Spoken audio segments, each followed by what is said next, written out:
E aí você deve estar se perguntando, então, Maria José, se é saudável as crianças expressarem os sentimentos, significa que eu tenho que aceitar tudo que meu filho faz?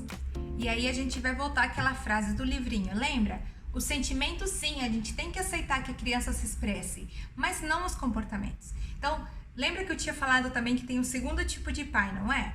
Então tem o pai que não aceita os sentimentos do filho e que reprime, e tem o segundo pai que aceita os sentimentos. Só que também tem outra mini divisão dentro disso. Tem pais que aceitam tudo, não só os sentimentos, mas os comportamentos. E é bem típico aqueles pais que a gente vai na rua e que as crianças começam a bater e que xinga e que bate, sabe, chuta na canela, assim, sabe? Então, pais que às vezes aceitam tudo. Como eles não sabem como lidar com aquilo, então eles não sabem o que fazer e deixa a criança morder, beliscar, arrancar o cabelo, sabe? Mas isso também não é aceitável. Não é aceitável você deixar que seu filho faça tudo o que ele quer. Às vezes tem um irmão pequeno, um irmão mais velho, sabe, que bate, essa criança bate em todo mundo. Isso não é aceitável. O comportamento não deve ser aceitável. O sentimento, sim. Por isso que a gente tem que ensinar as crianças como elas lidarem com os sentimentos dela. Então agora vem, digamos assim, o segundo pai, que é aquele que aceita os sentimentos, mas que ele tem o quê? A tal da inteligência emocional. O que é inteligência emocional? De acordo com Daniel Goleman, que é considerado o pai da inteligência emocional, ele descreveu que é a capacidade de administrar as minhas próprias emoções e sentimentos, mas também compreender e perceber as emoções e sentimentos dos outros. Então, o pai que tem inteligência emocional, ele tem a capacidade de perceber aquilo que o filho está sentindo, compreender e se colocar no lugar da criança. É isso que a gente chama empatia, né? O que é uma pessoa que tem empatia? É aquela que é capaz de se colocar no lugar da outra pessoa. E além disso, guiar o outro a aprender a lidar com seus próprios sentimentos. Isso o Daniel Goleman chamou de gestão das emoções, ou também de autorregulação, que seria exatamente essa capacidade de eu regular os meus sentimentos. Ou seja, eu ser capaz de escolher as minhas respostas e reações com o outro. Não apenas agir por impulso, sabe? E talvez acabar fazendo algo que vai prejudicar o outro. Não, mas regular e saber como me comportar da melhor forma possível naquela situação. Então, se teu filho tá com raiva, deixa ele colocar para fora, deixa ele desabafar. Aquela energia que tá presa, deixa ele colocar para fora, não faz mal.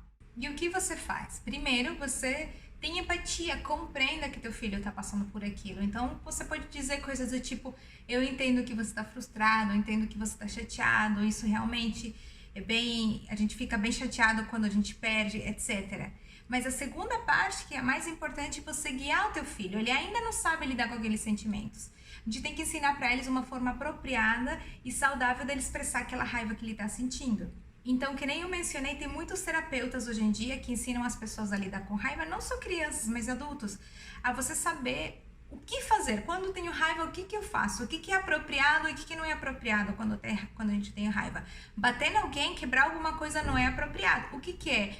Tem adultos, por exemplo, que eu conheço muito, quando eu tô com raiva, eu tô estressado, eu vou correr. Eu pego aqueles sacos de boxe, sabe? E eu dou soco, eu grito, sei lá, o que você faz? Pensa isso quais são as suas estratégias para lidar com raiva? Você fica no lugar? Você vai dar uma volta?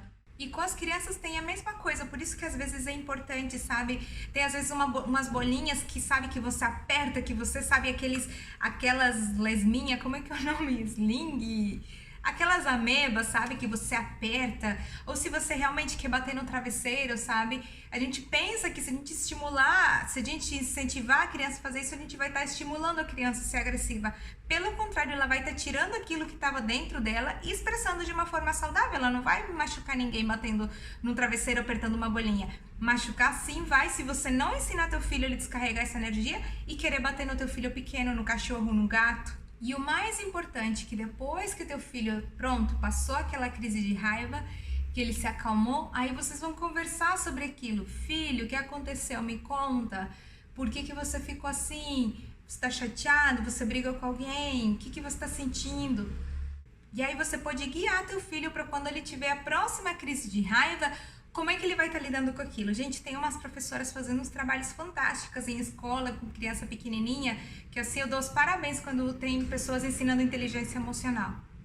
E ensinam as pessoas a reconhecer aqueles sentimentos, aquelas emoções, aquelas reações fisiológicas no corpo. Então, por exemplo, fazem perguntas: O que acontece quando eu fico com raiva? Ah, quando eu fico com raiva, eu começo a mexer minha mão, começo a mexer os pés, eu coloco a mão na cabeça, sabe? Então, fisicamente, eles vão estar reconhecendo o que acontece no corpo deles quando eles estão com raiva.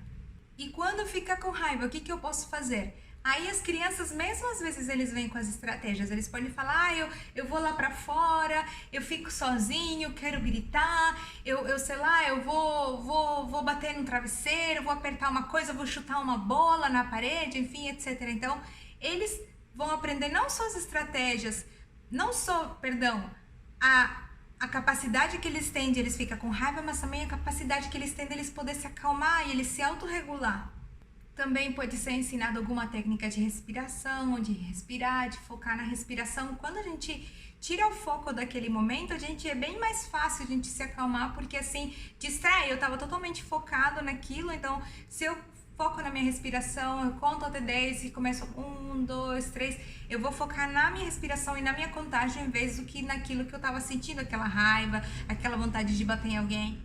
Tem pessoas também que acham que é muito efetivo assistir algum filme engraçado, algum videozinho, sabe, do TikTok, do Instagram engraçado, que ajuda pra gente, sabe, se distrair. Então, enfim, tem uma série de coisas que a gente pode estar fazendo pra criança para ela aprender a lidar com aquilo. Mas não reprimir, pelo contrário, ela expressar, mas expressar de uma forma saudável.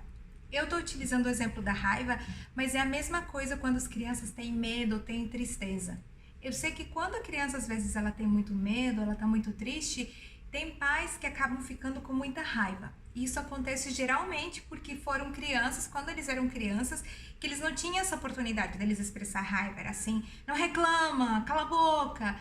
E cresceu tanto com aquilo, sabe, aquela sensação de eu não poder me expressar, que eles acabam meio que repetindo a mesma coisa com as crianças. Então dá muita raiva, assim, quando a criança, às vezes, ela tá chorando, dá vontade, sabe, assim, eu já escutei os relatos de mães, realmente, uma vez uma mãe falou assim, quando ele vem chorando, quando ele vem perto e tá com medo, tenho vontade de avançar no pescoço dele. Porque assim, tem coisas que lá de trás, né, são feridas muito profundas. E tem casos que precisa realmente ter ajuda de um terapeuta, de um psicólogo, para estar lidando com aquilo, né? Porque às vezes são coisas assim muito profundas, e se você tem oportunidade de fazer terapia, se esse teu caso, se é algo que acontece com você, faça, porque é algo que vai fazer muita diferença na tua vida. É muito comum os pais compararem o sofrimento deles, a dor deles, quando eles eram crianças, com a dor da criança naquele momento. Então, realmente, às vezes você pensa, poxa vida, eu vivi num ambiente de muita violência, apanhei horrores, nossa, assim, a gente não tinha nada em casa e meu filho aqui tá chorando por quê? Porque brigou com o coleguinha? Então, assim, os pais, às vezes, eles acham muito injusto e ficam com muita raiva, se revoltam. Por que a criança não tem motivo para ela estar chorando? Porque se ela nem sofreu, ela não sabe nem o que é sofrimento, não sabe o que é passar fome, não sabe o que é necessidade, passar vergonha, etc. Então, eles acham que aquilo não é justificado. Teve uma vez uma psicóloga, uma colega de profissão, que me falou algo que eu acho que é muito relevante. Que a dor, o sofrimento, ela não pode ser medido no mesmo tipo de escala, digamos assim, de medir dor igual a todas as pessoas. Que cada pessoa tem um nível individual de dor. Então, por exemplo, assim, eu querer comparar a minha dor com outro é impossível, porque a gente tem sistemas de medida diferentes. Então, digamos, claro, talvez para você, que você sofreu muito, que você apanhava o tempo inteiro, o teu nível de dor máximo é X. Teu filho talvez nunca apanhou na vida, ele não sabe o que é dor. Mas a maior dor que ele teve, por exemplo, foi talvez brigar com o coleguinho dele, ou que perdeu o cachorro. O nível dele de dor talvez não é tão alto quanto o seu, mas para aquela criança, a referência que ela utiliza é o máximo que ela já sofreu na vida. Então, talvez para você pense assim, a dor dele é nível 5, a minha é no nível 10. Mas o nível 5 dele é a mesma coisa que ter o nível 10, porque isso é o máximo que a criança já passou na vida. A mesma coisa você, se talvez teu nível 10 era ter vivido num ambiente de violência, você ter visto teus pais toda a vida eles brigarem entre eles, te baterem todo dia, pode ser que teve alguém que não teve família nenhuma, que cresceu nas ruas, que teve que se virar sozinho, que teve que trabalhar, que teve que passar por cada tipo de situação terrível. E para eles, aquele sofrimento, talvez que deve ser talvez 20, e essa pessoa pode olhar para você e falar assim, o que você está reclamando? Você teve um pai, teve uma mãe, teve um teto. entende? A dor não tem como a gente comparar, cada pessoa sente de uma forma diferente. Por isso é muito importante você reconhecer e validar aquela dor. Entender que o outro está sofrendo, independente para você não é insignificante, mas você reconheça como que aquilo é real. E aqui eu vou dar uma dica para todo mundo, na verdade, assim, que acontece muito, por exemplo, de alguém perder um ser querido, sabe? Um familiar, alguém muito importante, terminou com o namorado, um divórcio.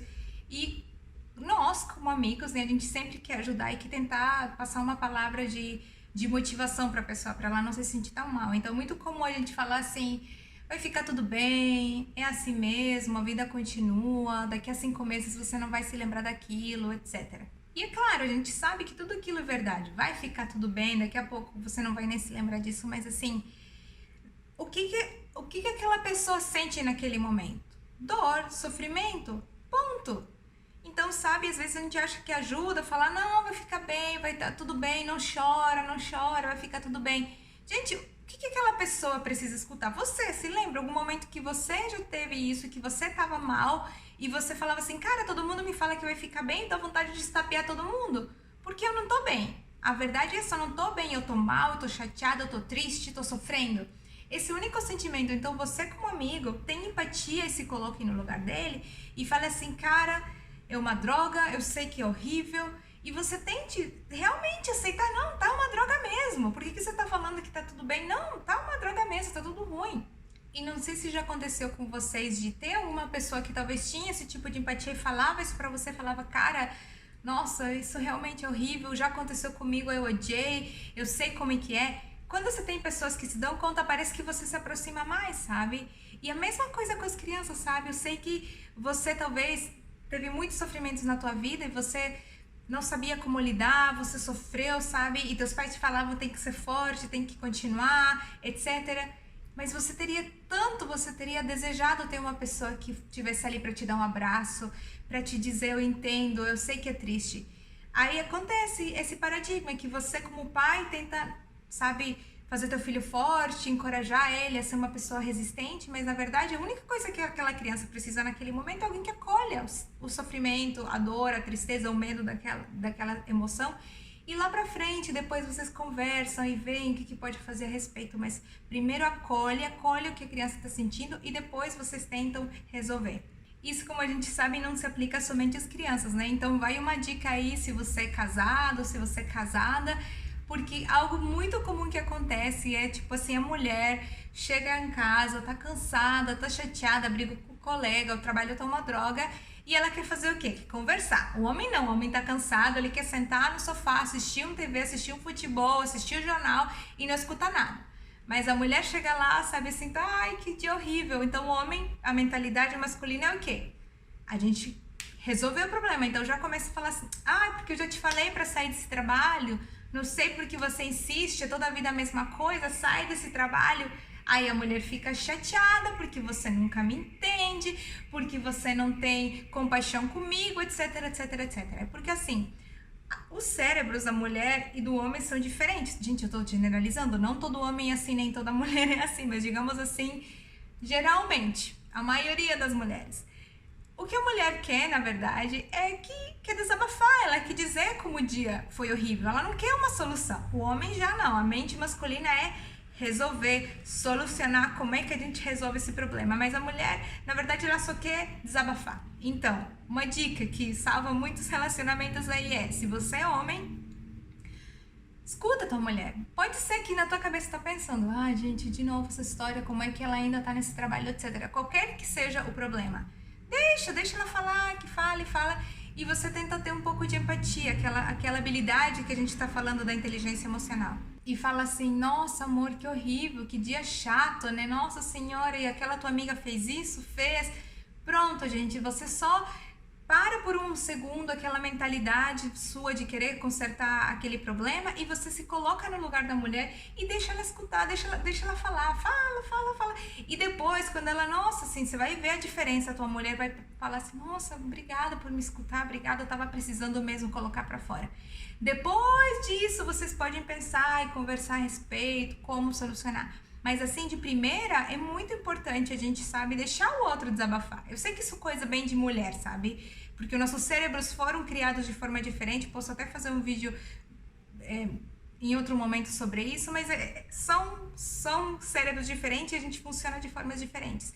Mas assim, é uma ótima dica para você colocar em prática no teu relacionamento se você faz isso. Então, voltando, se a criança chega chorando em casa, que brigou com alguém, que aconteceu isso, aconteceu aquilo, e você já quer partir para resolver o problema, ai meu filho, vamos fazer... Não, primeiro acolhe, escuta, deixa ele chorar, deixa ele se expressar, e depois, quando tiver todo mundo mais calmo, daí vocês tentam achar uma solução. E agora a gente está chegando no final do vídeo, e depois de tudo que a gente aprendeu, a gente pode responder a pergunta: será que eu devo aceitar os sentimentos do meu filho? E qual seria a resposta? Sim, a gente deve aceitar os sentimentos, não só das crianças, mas da gente também, e a gente poder expressar tudo aquilo que a gente sente. E a gente ser coerente, se a gente estiver triste, tiver vontade de chorar, em vez de colocar aquela máscara e fingir que tá tudo bem, chora, expressa teus sentimentos. Não faz mal, a gente viu que reprimir os sentimentos tem consequências muito negativas, inclusive para a tua saúde. Mas é importante destacar que a gente tem que expressar nossas emoções de uma forma apropriada e saudável. Então a gente pode sim, quando a gente está com raiva, triste ou com muito estressado, a gente pode sair correr, a gente pode bater no saco de pancada, de boxe, alguma coisa assim. A gente pode expressar nossos sentimentos de diversas formas, mas sem machucar os outros ou a gente mesmo. E agora que a gente chegou no final, eu quero dar uma dica extra, assim, que eu não falei antes, mas acho que agora é o momento perfeito pra gente falar disso. Lembra que eu falei do Daniel Goleman, o pai da inteligência emocional? Ele fez uma descoberta que revolucionou os conhecimentos que a gente tinha sobre a inteligência. A gente sempre escuta que as pessoas mais inteligentes são aquelas que se dão melhor na vida. Os CDFs, aquelas que são mais espertas, aquelas que estudam um monte, elas têm mais sucesso, elas têm melhores trabalhos, elas são mais felizes, enfim, elas têm muito mais sucesso do que as outras pessoas. A inteligência geralmente é medida através de uma palavrinha que chama quociente intelectual, que é aquele tal do QI. Vocês já devem ter escutado, aquela pessoa tem um QI elevado, aquela pessoa, aquele gênio lá tinha tantos de QI. Então todo mundo acredita, né? Quem tem maior QI tem mais sucesso na vida. Só que o Daniel Goleman, ele se deu conta que não é assim de jeito nenhum. Ele se deu conta que o QI, ele apenas influencia em 20% na pessoa ter sucesso na vida ou não. 20%. E que os outros 80%, o que ele chamou, é determinado pela inteligência emocional, ou pelo QE, que ele falou assim, que seria quociente emocional. Ou seja, que meu sucesso na vida é mais determinado pela minha inteligência emocional do que minha inteligência racional ou intelectual. E você deve estar pensando, como é que isso pode estar acontecendo? Não faz sentido. Mas pensa aqui comigo.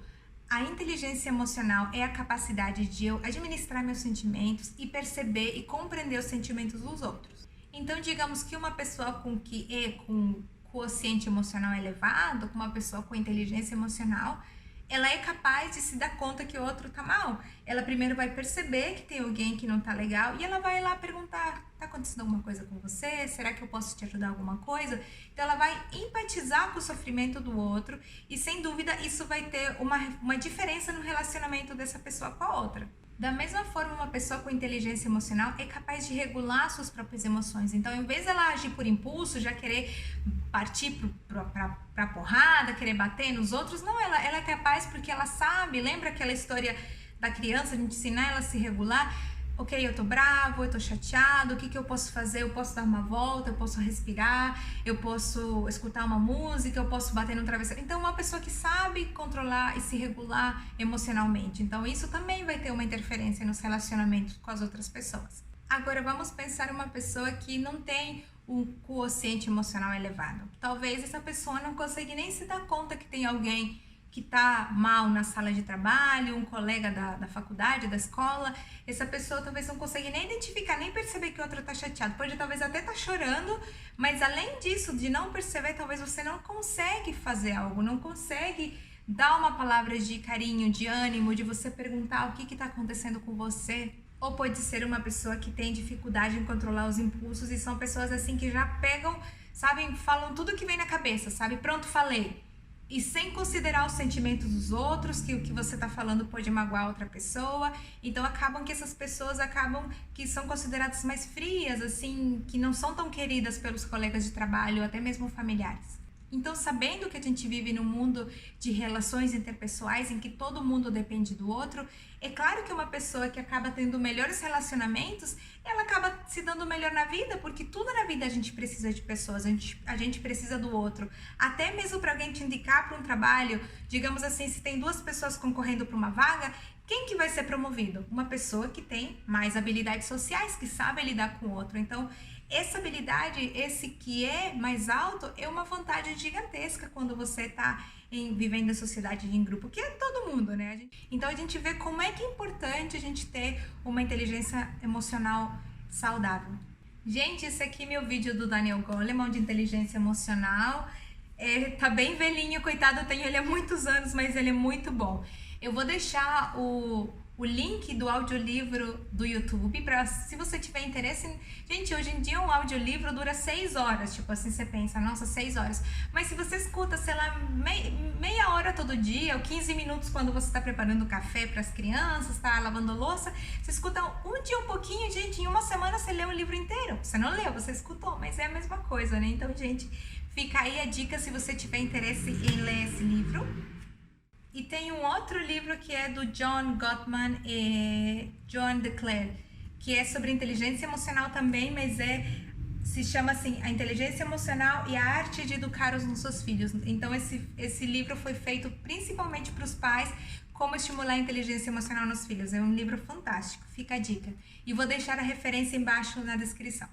Gente, chegamos ao final desse vídeo. Eu agradeço muito por ter ficado até o final. Geralmente os vídeos meus são meio longos, mas eu sinto que eu preciso ir mais em detalhes para poder explicar tudo que tem para explicar, porque senão acaba que é um vídeo muito superficial e esse não é meu estilo. Então, agradeço que você ficou até o final. E olha, se você aprendeu alguma coisa, se teve alguma coisa que te chamou a atenção, conta para teus amigos, conta para tua irmã, para tua cunhada, para tua vizinha.